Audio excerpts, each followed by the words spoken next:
ونصلي على رسوله الكريم اما بعد اعوذ باللہ من الشیطان الرجیم بسم اللہ الرحمن الرحیم معزز اکابرین علماء کرام قائدین محترم برادران اسلام اور اس عظیم الشان کانفرنس میں شریک قرآن و سنت کی تعلیم کے طالبان اور مجاہدین محترم، جیسا کہ بار بار کہا جا رہا ہے کہ وقت مختصر ہے اور اختصار کے ساتھ ہی چند باتیں عرض کرنا چاہتا ہوں۔ میں بھی حضرت مولانا الیاس چنوٹی صاحب کا شکر گزار ہوں اور انٹرنیشنل ختم نبوت موومنٹ کے تمام قائدین اور ذمہ داران کا شکر گزار ہوں کہ جنہوں نے اس تاریخی موقع پر عظیم الشان کانفرنس منعقد کی ہے اور ہم سب کو نبی اکرم صلی اللہ علیہ وسلم کی ناموس اور ختم نبوت کے تحفظ کے لیے تجدید عہد کا موقع دیا۔ برادران اسلام، ہم سب اس چیز کو اچھی طرح جانتے ہیں کہ قادیانیت انگریز کا خود کاشت پودا ہے اور عالم کفر نے قادیانیت کی آبیاری کی ہے اور اس کا مقصد صرف اور صرف یہی تھا کہ اہل ایمان کے درمیان نبی اکرم صلی اللہ علیہ وسلم کی امت کے درمیان تفرقہ پیدا کیا جائے اور انہیں قرآن و سنت کے علم کے مرکز اور محور اور وحدت کی بنیاد سے دور کیا جائے، اور اس ساری قادیانیت کے مقاصد میں شامل ہے کہ مسلمانوں کے اندر سے جہاد کے جذبے کو اس طرح سرد کر دیا جائے کہ ان کی آنکھوں کے سامنے شاعر اسلام اور ان کی آنکھوں کے سامنے قرآن و سنت کی علم کے مراکز اور ان کی آنکھوں کے سامنے دین کی بنیادوں کو کمزور کیا جائے تو ان میں یہ جذبہ نہ پیدا ہو کہ اس کی حفاظت کر سکے۔ لیکن ہم شکر گزار ہیں اکابر علماء کے، مجاہد علماء کے اور فکر اور فہم رکھنے والے علماء کے کہ جنہوں نے اس فتنے کو، اس خطرے کو سمجھا اور قادیانیت کی بے کنی کے لیے مسلسل جدوجہد کو جاری رکھا۔ آج ایک مرتبہ پھر یہ مرحلہ میرے اور آپ کے سامنے ہے کہ پاکستان میں عدالت کا، آئین کا، قانون کا، اس کی حکمرانی کا بحران موجود ہے، اس لیے کہ پاکستان کے اندر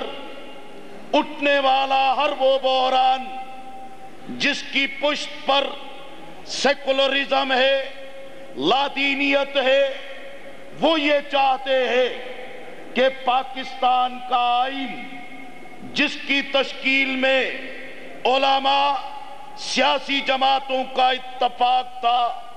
اس آئین کی بنیاد کو پاکستان سے ختم کیا جائے۔ 1973 کے دستور پر پاکستان کے علماء اور دینی جماعتیں اس لیے متفق ہیں کہ اس دستور کے ذریعے قرارداد مقاصد اس کا حصہ ہے۔ اس دستور کے ذریعے اسلام ریاست کا مذہب ہے۔ اس دستور کے ذریعے قرآن و سنت کا علم، تعلیم، تہذیب، اقدار کے لیے رہنمائی کا محور ہے۔ اس دستور کے ذریعے قرآن و سنت قانون سازی کا ماخذ ہے۔ اس دستور میں علماء کی قربانیوں کے نتیجے میں ختم نبوت کو تحفظ ملا ہے۔ اس لیے ہم کہتے ہیں اس دستور کی حفاظت ہونی چاہیے، اور اگر آج ہم اس ایمان کے ساتھ تحفظ ناموس رسالت نہیں کر پاتے، ختم نبوت کی حفاظت نہیں کر پاتے، تو میں سمجھتا ہوں پھر گلی کے اندر پھرنے والے کتوں سے بھی بدتر ہماری زندگی ہوگی۔ ہمارے ایمان کا تقاضا ہے کہ ناموس رسالت پر مر مٹے، ختم نبوت کے تحفظ کے لیے ہر قربانی دے۔ میں یہ بات صرف عرض کرنا چاہتا ہوں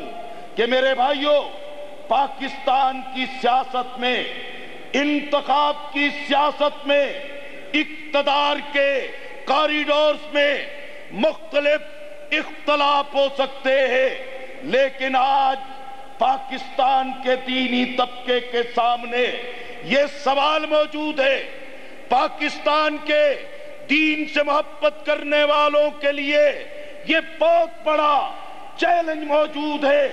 کہ لال مسجد، جامع اقصی، جس میں فاسفورس بم پھینک کے ہماری معصوم بچیوں کا قتل کیا گیا، وہ آج ہر مسجد کو، ہر مدرسے کو اس انجام سے دوچار کرنا چاہتے ہیں۔ یہ قوتیں یہ چاہتی ہیں وہ تمام مراکز جہاں سے قرآن و سنت کی محبت کی آواز اٹھتی ہے، ان مراکز کو سرد کر دیا جائے۔ یہ قوتیں چاہتی ہے پاکستان کا اسلامی کردار مسک ہو، شراب ہو، کباب ہو۔ یہ چاہتے ہیں پاکستان میں اسلامی اقدار کو ختم کر کے مغربی تہذیب کو غلبہ ملے۔ اس کا مقابلہ یقیناً علماء کی قیادت، طالبان دین کی قیادت، اہل ایمان کے اتحاد کے بغیر ممکن نہیں ہے۔ اور میں سمجھتا ہوں آج کے چیلنجز کے مقابلے کے لیے علماء دیوبند کے سامنے بھی، تمام مکتب فکر کی قیادت کے سامنے یہ سوال ہے کہ کیا پاکستان کلمے کی بنیاد پہ بنا ہے؟ کیا پاکستان جاگیرداروں، وڈیروں، سرمایہ داروں کی بالادستی کے لیے بنا ہے؟ کیا پاکستان اس لیے بنا ہے کہ دین سے منکر قوتیں پالیسی پر، اقتدار پر قابض ہو کے ہم سے ہماری عقیدت کو، عقیدے کو، وحدت کو،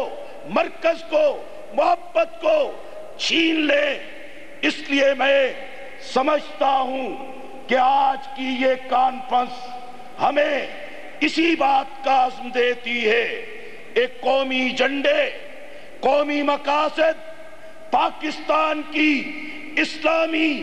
حیثیت کے تحفظ کے لیے ہمیں وسیع تر پلیٹ فارم پر اکٹھا ہو کے اس کا جواب دینا ہے۔ اور میں یقین سے کہتا ہوں اتنے علماء، اتنے طالب، یہ مسجدیں، یہ مراکز، ان کی موجودگی میں انشاءاللہ عالم کفر جو قادیانیت کی سرپرستی کرتا ہے پاکستان میں کامیاب نہیں ہو سکتا۔ جب تک ہمارے دھڑ پہ یہ گردنیں سلامت ہے، پاکستان میں قادیانیت کی بے کنی ہوتی رہے گی، مسجدیں سلامت رہیں گی، مدارس سلامت رہیں گے، اور پاکستان انشاءاللہ ایک دن قرآن و سنت کے غلبے کا مرکز بنے گا۔ وما علینا الا البلاغ۔